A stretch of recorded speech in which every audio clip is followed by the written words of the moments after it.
Hello, welcome back to my short. तर मी शेवट्याच्या शेंगा नीट करत बसले होते आणि अंश मला पूर्णपणे कॉफी करत होता. जसं मी करते शेंगाशी मोडते, तो पूर्ण कॉफी करत होता.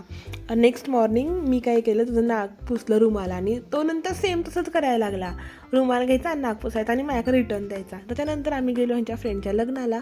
तिथे गेलो, अंश छान असा खेळत होता. खेळून झालं की दमला की तो जाऊन बसायचा. जेवण वगैरे केलं, लग्न लावलं आणि घरी आलो. येताना त्या दोघांनाही घेऊन आलो. ती आहे माझी नवीन फ्रेंड, ह्यांच्या फ्रेंडची मिसेस. घरी आलो, फ्रेश झालो आणि नंतर निघालो डिनरसाठी.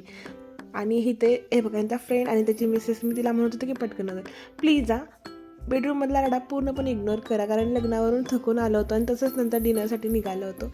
डिनरला गेलो मी पिझ्झा बॉक्समध्ये आणि तिथं गेलो तर आम्हाला कंप्लीट अर्धा तास वेटिंगला थांबायला लागलं. फायनली आमचा नंबर आला, आम्ही मील एन्जॉय केला आणि खाली आलो. खाली आल्यानंतर अंशला टोपी नको होती म्हणून तो काढून फेकत होता. कसा वाटला व्हिडिओ मला नक्की सांगा. लाईक करा, शेअर करा आणि आपल्या चॅनलला सबस्क्राईब करायला मात्र विसरू नका. बाय.